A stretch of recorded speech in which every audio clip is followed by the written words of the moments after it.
आमतौर पर कोई व्यक्ति अगर घर बनाता है या घर खरीदता भी है तो 50 बार कागज की जांच पड़ताल करता है, मगर भोपाल नगर निगम का एक ऐसा कारनामा सामने आया जहां पर 300 करोड़ रुपए पीएम आवास योजना के चलते नगर निगम ने पानी में बहा दिए कागज। आखिर क्या है ये पूरा मामला, आप इस रिपोर्ट में देखिए।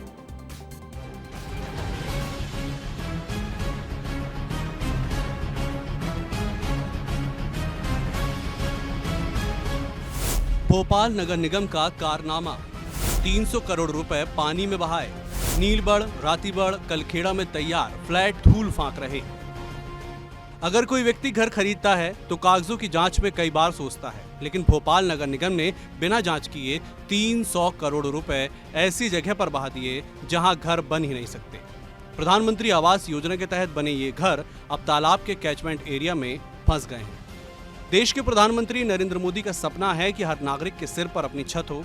इसी मकसद से प्रधानमंत्री आवास योजना शुरू की गई ताकि गरीबों को कम कीमत में घर मिल सके। लेकिन भोपाल नगर निगम ने अपने इस सपने को हकीकत में बदलने की कोशिश में 300 करोड़ रुपए ऐसे इलाकों में लगा दिए जहां निर्माण की इजाजत ही नहीं थी।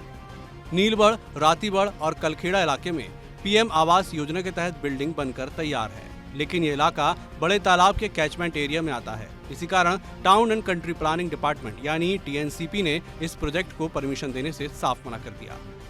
लोग तो देखने आ रहे हैं, हमको ऑफिस भेज देता है वहाँ से वापस डबल से आते ही नहीं। अच्छा, परमिशन नहीं इसलिए नहीं खरीद रहे? हाँ, वो सुनने में तो यही आ रहा है कि परमिशन नहीं है, इसलिए लोग खरीद नहीं रहे और काम भी अभी रुका हुआ है, 4-5 महीने हो गए।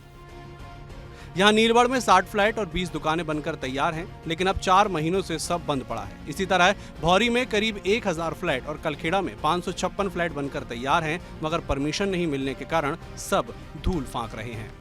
HFA के जो मकान है, जो प्रोजेक्ट हमारे चल रहे हैं, जो बन चुके हैं, कई जगह रेरा की अनुमति के कारण प्रोजेक्ट हमारा विराम पर है, लेकिन हमारे अधिकारी लोग उस रेरा की अनुमति के लिए पहल कर रहे हैं। कई जगह की अनुमति मिल गई है, जो अनुमति रह गई है उन पर भी हम काम कर रहे हैं और बहुत जल्दी भोपाल की जनता को HFA के मकान में उनको निवास कर सके, ऐसा प्रयास है।